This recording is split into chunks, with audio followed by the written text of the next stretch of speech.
On the news tonight, state governments to partner with Federal Ministry of Women Affairs and Social Development in Women Empowerment. State House of Assembly receives Delta Fiscal Strategy Paper for 2025 to 2027. Federal government set to address failed portion of Benin-Asaba Expressway. In business, Dangote Refinery to receive 400,000 barrels of Nigerian crude oil. A very good evening to you. Thank you for joining us on the Delta Television Main News at 8. Joy Ucheyi is my name. The acting governor, Sir Mando Yeme, has expressed the readiness of the state government to partner with the Federal Ministry of Women Affairs and Social Development in the empowerment of women in different areas of trade and skill development. Sir Yeme gave the assurance when he received the Minister of Women Affairs and Social Development, Honorable Uju Kennedy Ohaniye, at Government House, Asaba. Pere Botu has details.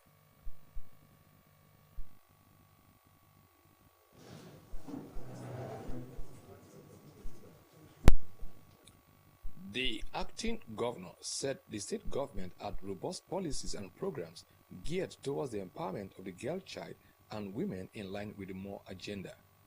He said several women have been empowered with skills and agricultural inputs, adding that the state partnership with the Federal Ministry of Women Affairs would help to reach out to more women and expand the scope of its empowerment. Sir Oyeme noted that Delta had the Ministries of Women Affairs and Girl Child and Humanitarian Affairs, noting that it showed the importance the state government placed on the development of the girl child and women. The acting governor emphasized the need for government programs to get to the targeted people, stressing that those with such responsibility should ensure that expected results were achieved. He decried the misallocation, misapplication, and mismanagement of funds meant for specific purposes, particularly under the guise of consultancy and other frivolous items, and assured the Minister of Government's commitment to give the ministry land for its agricultural programs for Delta women. Sir Oyeme commended the Minister of Women Affairs, Honorable Uju Kennedy Ohaniye, for her programs geared towards the upliftment of the Nigerian women through agriculture and skills development. Delta State Government is ready to work with you, to support you.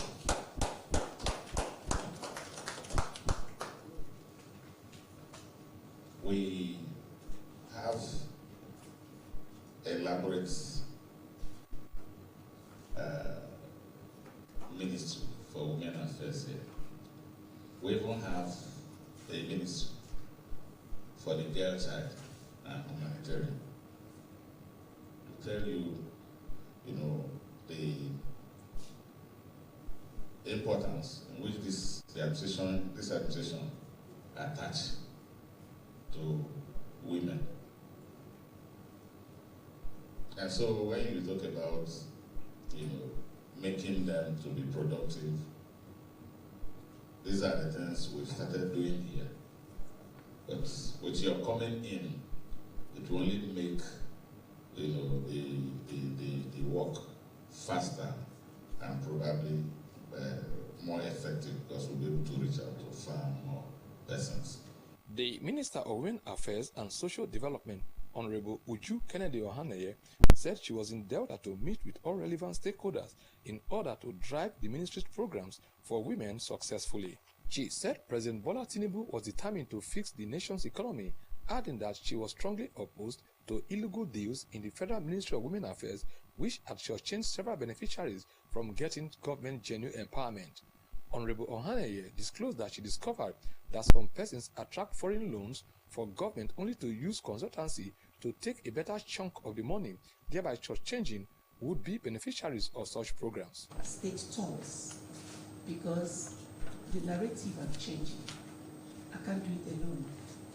I need support from every angle for these things to work. When I entered into Federal Ministry of Women Affairs, I made certain things that are really the problems we have in the country. I met a place where they spend up to 250 million just for a meeting when women are suffering. I met a place where they will sign loan of $100 million and nothing will be done with it, apart from consultancies, meetings, advocacies, and women are dying. Nigerian people are hungry. I met a place where people will call themselves donors, and they bring up to $1 billion, and you won't see any effect. Then I was told to sign a loan of $500 million. I refused to sign it because I checked through. There's none to me that I'm satisfied on the usage of such amount of money that have passed through that ministry. I mentioned only but few. So I said I want narratives changed. I want a situation where if you are a donor and you're bringing money, you bring money for what we need. You don't bring money for what we don't need. The minister said she was seeking partnership with the state government for women empowerment in the areas of skill and agricultural development with the provision of modern equipment that would make life easy for women to carry out their trade. She solicited for land to enable the Federal Ministry of Women Affairs allocate to women for farming purposes with the assistance of farm implements and inputs from administration. I am Pere Botu reporting. The State House of Assembly has received the Delta Fiscal Strategy Paper for 2025 to 2027. This was contained in a letter read today at plenary by the Speaker, the Right Honorable Emomotimi Guo, sent to the House for consideration and approval by Governor Sheriff Oboriwori. Favor Okafor reports. Governor Oboriwori said the fiscal strategy paper served as template for the 2025 budget, adding that the paper will provide for economic and fiscal updates and planning. The document, which serves as the basis for the preparation of the budget for the 2025 fiscal year, as a medium-term extension framework, MTEP. The fiscal strategy paper, FSP. The economic and fiscal updates, EFU, as well as the budget policy statement, BPS components. The Majority Leader, Honorable Emeka Nwobi, moved the motion for the House to receive the letter, seconded by the member representing Bomodi constituency, Honorable Oboro Prayo. The Speaker, the Right Honorable Emomotimi Guo, referred the letter to the House Committee on Finance and Appropriation to report back in 3 weeks. He also announced the confirmation of the Clerk of the House, Otto Agogobia, and that of Mr. Smart Edogi as Deputy Clerk. Congratulating the Clerk and his Deputy, Honorable Guo sued for better working synergy. Favor Okafor reporting. The federal government has said thorough study work has been carried out on the Benin-Asaba Expressway from Alifekede Agbo to Bridgehead Asaba towards addressing failed portions of the road. The acting controller of works, Federal Ministry of Works in charge of Delta State, Mr. Matthew Oga, disclosed this when he conducted the Commissioner for Works, Rural and Riverine Roads, Mr. Charles Aniago, and the Chief Press Secretary to the Governor, Sir Festus Ahon, round the ongoing repair works from the Ezene Junction, Asaba. Ejime Udweme reports.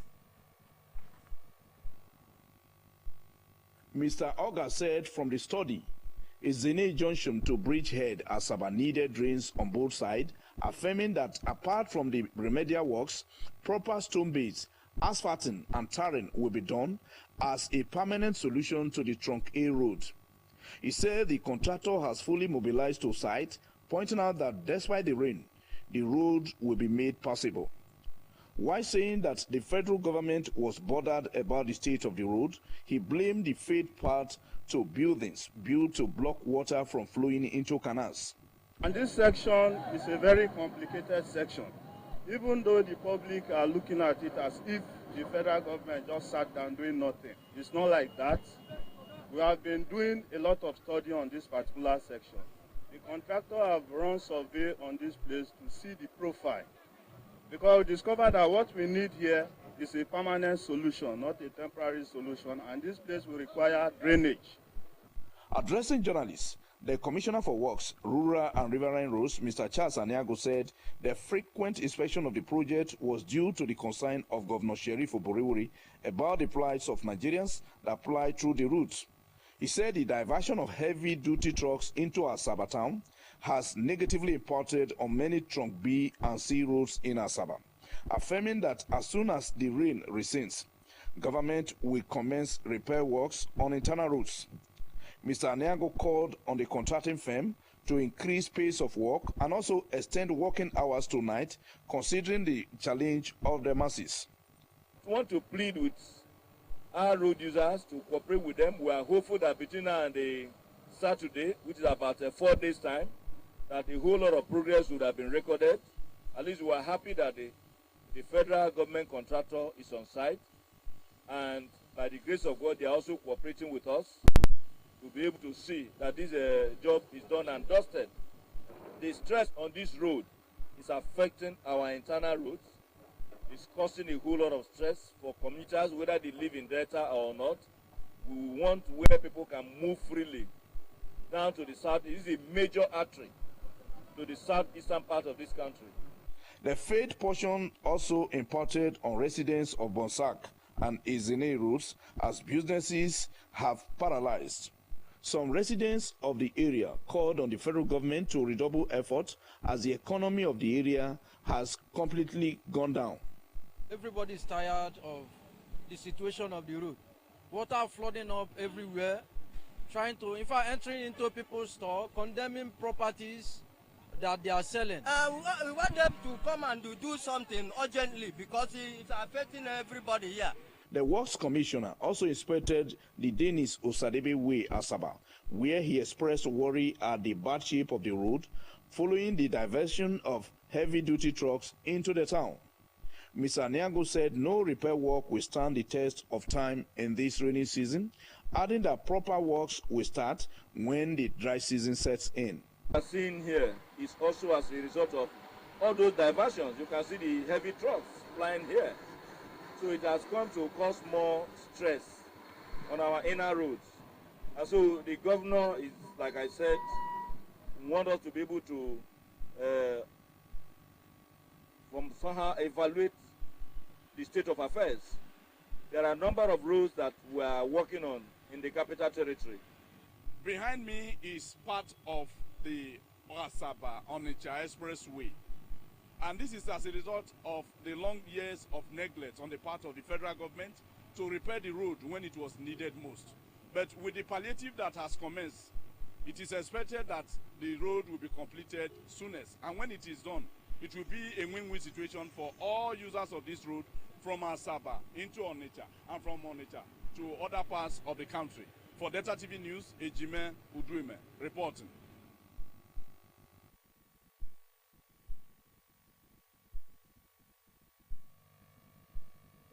General of the State Orientation and Communications Bureau, Dr. Fred Oganesere, said the state governor, Right Honorable Sheriff Oboriwori, is paying adequate attention to the rehabilitation and reconstruction of roads in Sapele local government area and in all local government areas of the state. Dr. Oganesere was reacting to the purported arrest of a resident of Sapele over his trending video on social media platforms, wherein he was cited bathing in dirty road water to attract government's attention, saying the young man ought to consider the health implications of his action.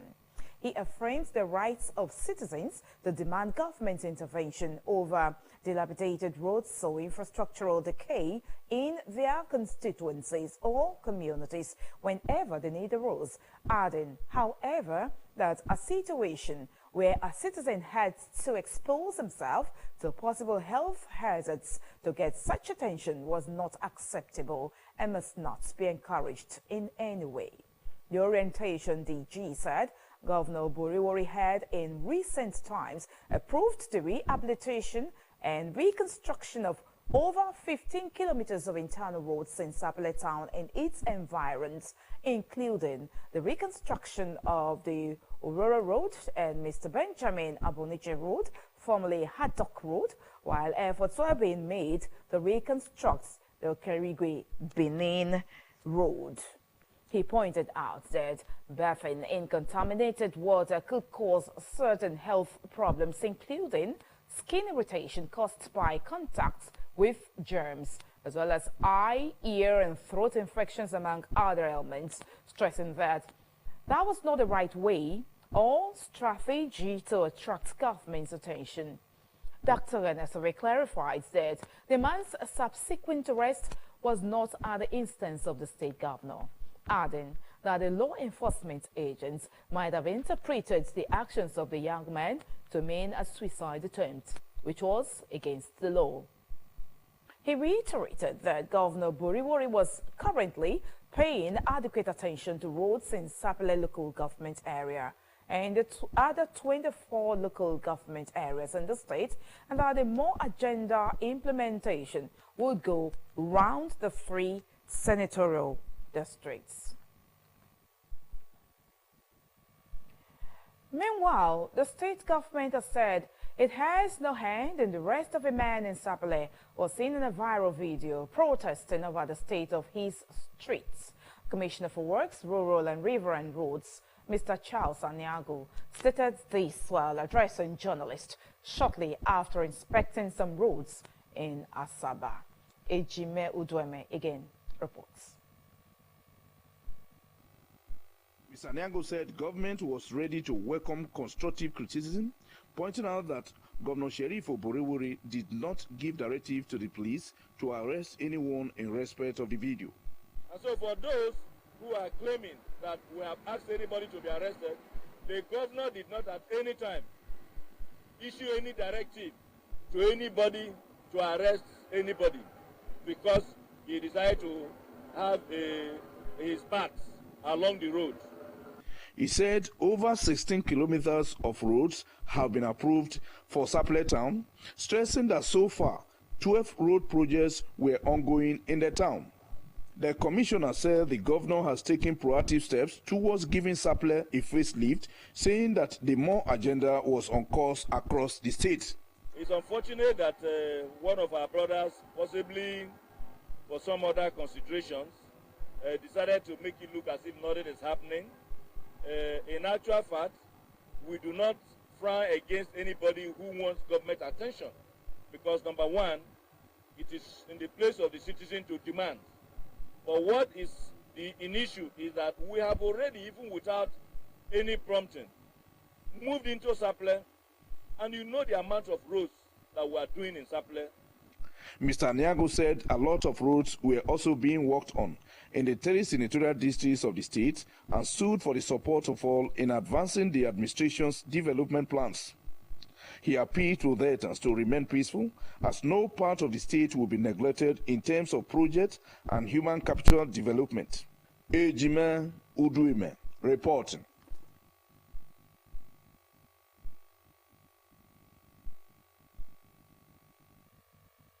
The House of Representatives has initiated steps to increase the funding of the National Orientation Agency to enhance its service delivery.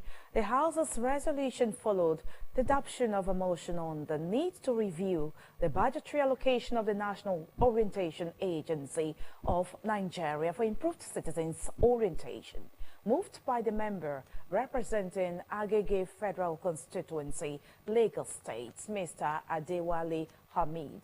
Speaking on the motion today, Mr. Hamid emphasized the important role the NOA plays in the reorientation of citizens towards national values and in promoting unity and patriotism. However, despite this role, the lawmaker expressed concerns over the agency's inadequate funding, stressing that more needs to be done to empower the NOA to effectively serve Nigerians.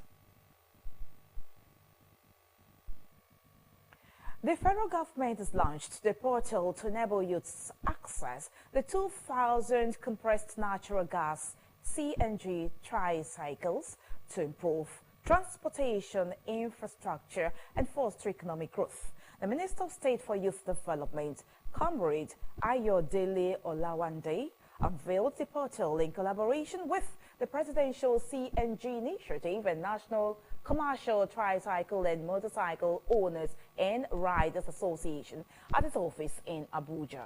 Comrade Olawande explains that the program was dedicated to fostering transparency in the enrollment of youths into the Presidential CNG Initiative within the transportation sector.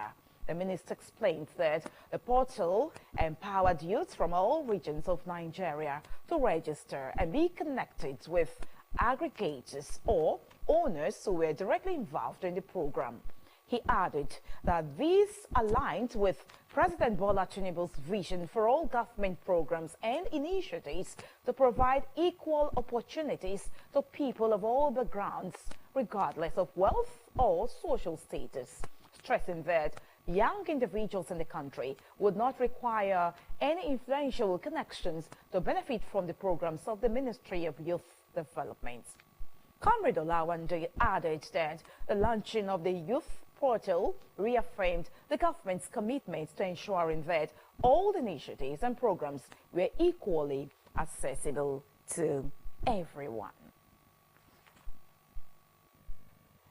The head of the Civil Service of the Federation, Mrs. Didi Wilson-Jack, has called for the establishment of specific national awards to recognize excellence in teaching, urging public and private organizations to institutionalize such honors.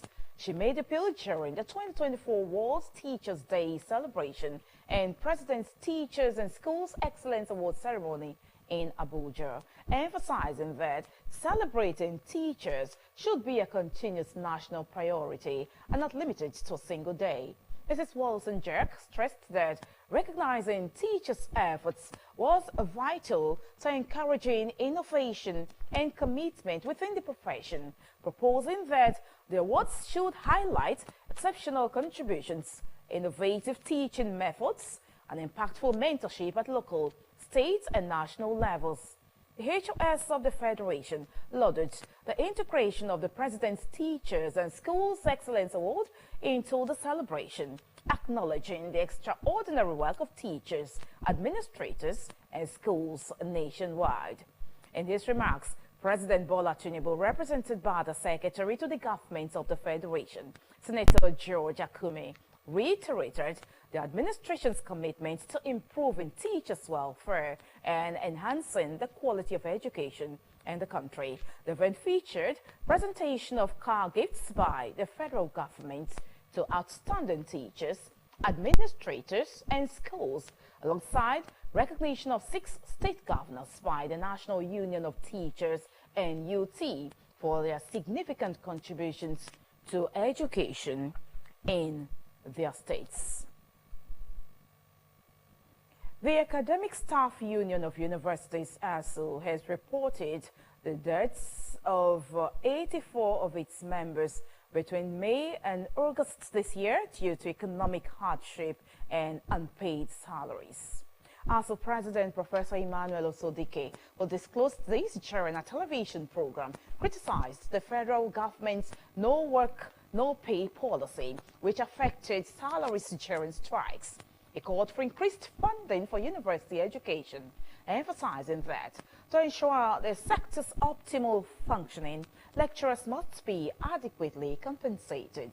The ASU president, Osodike, shared that after 15 years as a professor, he earned only 420,000 naira per month, making it clear that Nigerian lecturers could not compete globally without better financial support.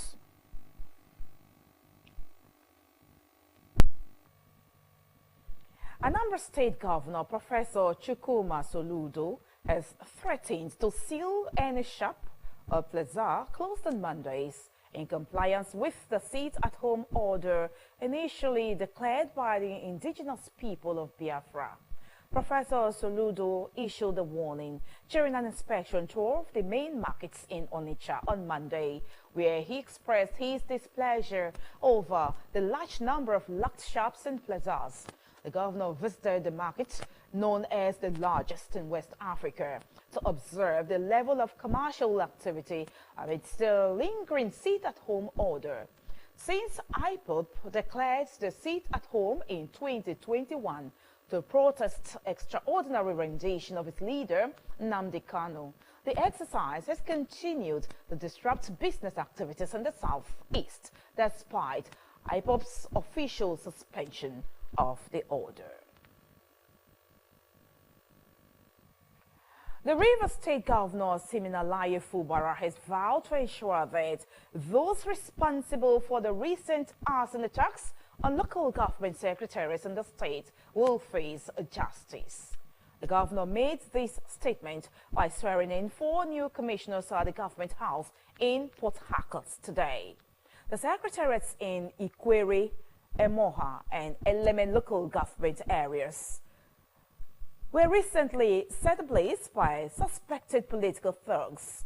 Mr. Fubara expressed his administration's determination to collaborate with the Nigerian police force and the Department of State Services to identify and prosecute the perpetrators.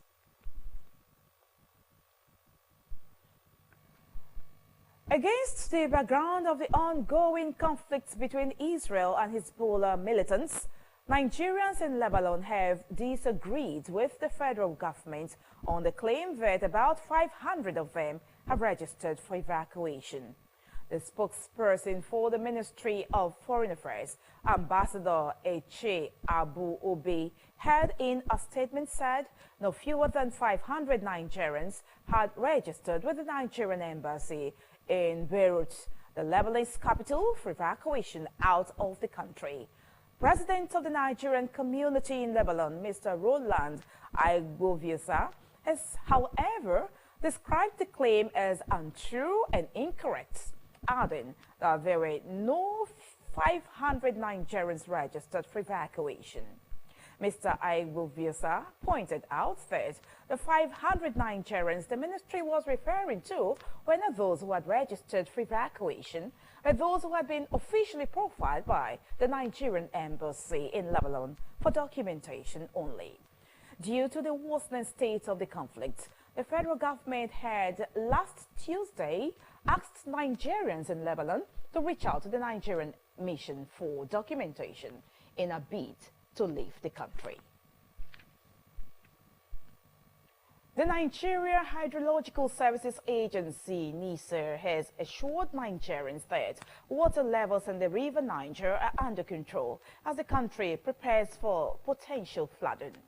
NISER's Director General, Mr. Umar Mohammed, who gave the assurance today in Abuja, stressed the importance of adhering to flood preparedness protocols. He said water levels in the River Niger Basin had been gradually receding since early this month, adding that the Jebba Dam was currently spilling excess water in coordination with operators of the Kenji Dam. The NISA DG, however, noted that despite the rainy season gradually shifting southward, water was still entering Nigeria, as monitored by NISA's stations at Jijeri Bode and Kendi in Kebbi State. He reaffirmed NISA's commitment to working with dam authorities, both locally and globally, to mitigate river flooding and support Nigeria's socio-economic growth, adding that the agency would continue to monitor weather patterns and watering flows and urging communities in flood-prone areas to stay vigilant and adhere to all safety guidelines. According to NISA's 2024 annual flood outlook, 148 local government areas across 31 states are at high risk of flooding. The affected states include Adamawa, Akwa Ibom, Anambra, Bauchi, Bayelsa, Benue, Borno, Cross River, Delta, Ebonyi, Edo, Imo, Jigawa, Kaduna, Kano, Katsina, and Kebbi. The agency had on September 25 issued a warning about the rising water levels, which it said had steadily risen. Let's now join our business news desk for happenings in the business sector. oil in naira to the Dangote Petroleum Refinery by the Nigerian National Petroleum Company (NNPC) Limited is to last for 6 months in the first instance, pending a further review by the Technical Subcommittee on Domestic Sales of Crude Oil in Local Currency. Multiple sources from the committee and the Dangote Refinery confirmed that the naira for crude deal would last 6 months in the first phase because crude oil, being an international product, was priced in dollars. Meanwhile, the federal government is set to deliver up to 400,000 barrels of Nigerian crude oil daily to the Dangote Refinery. The development is expected to take place over the next 2 months, amounting to 24 million barrels of Nigerian crude oil supply between October and November. Oil marketers have, however, insisted that they are yet to receive any information from the NNPC and the Dangote Refinery as regards the alleged halt of the NNPC as a sole off-taker of the petrol produced by the Lagos-based refinery. There were reports on Monday that the NNPC was no longer the sole off-taker of petrol from the Dangote Refinery. NNPC and Dangote did not confirm this despite several attempts to get their responses on the matter.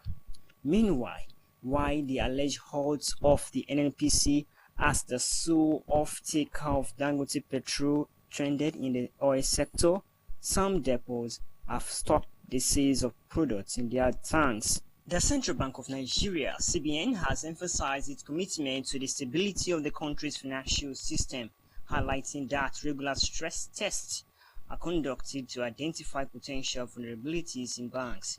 The CBN, in a statement by its acting director of corporate communications, Mrs. Akama Sidiali, noted that the bank's continuous stress testing of financial institutions was aimed at maintaining the resilience of Nigeria's banking sector.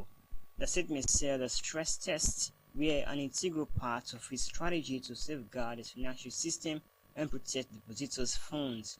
Regular stress testing is conducted to identify potential vulnerabilities, helping to ensure that financial institutions are resilient. The tests help the CBN to detect and address emerging risks before they impact the stability of the sector. And that's our news. Here is a thought for the day. A man without vision for his own future will always return to his past.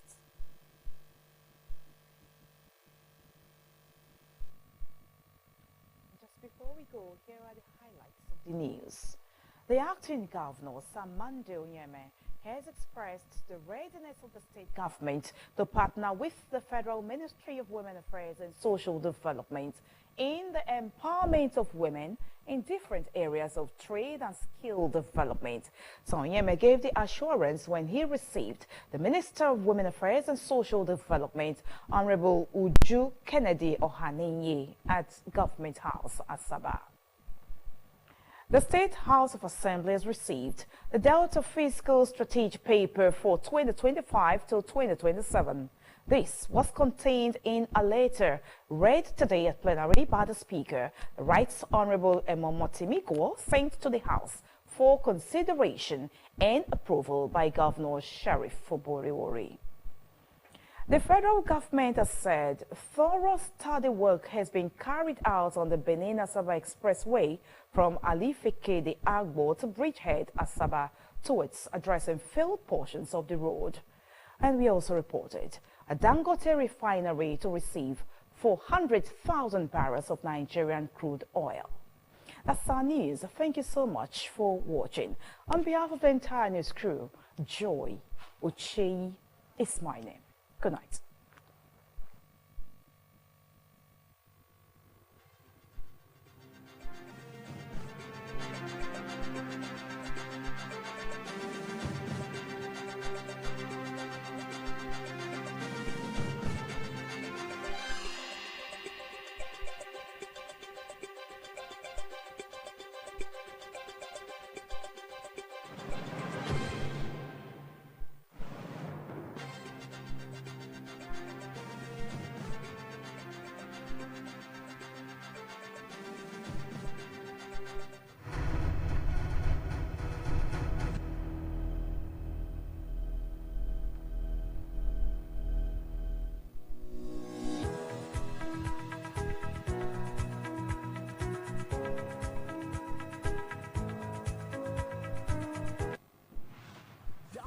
the Glow Cafe app today. You see here, you get everything all in one. So if you love music, you love Glow Cafe with a music catalog of over 2 million tracks. And if live radio is your thing, say no more. Just hit play and enjoy on Glow Cafe. Welcome to Total Control. So you can recharge or buy bundle, borrow data, and credit sharing and gifting. You've got all that too. You also get extra value with our range of value-added services on the Glow Cafe app. Watch all the action with Glow Cafe's exclusive range of video. Glow Cafe's got it all. And when it comes to gaming, we ain't playing around with Africa's gaming collection. And the best part, you get free activation bonus.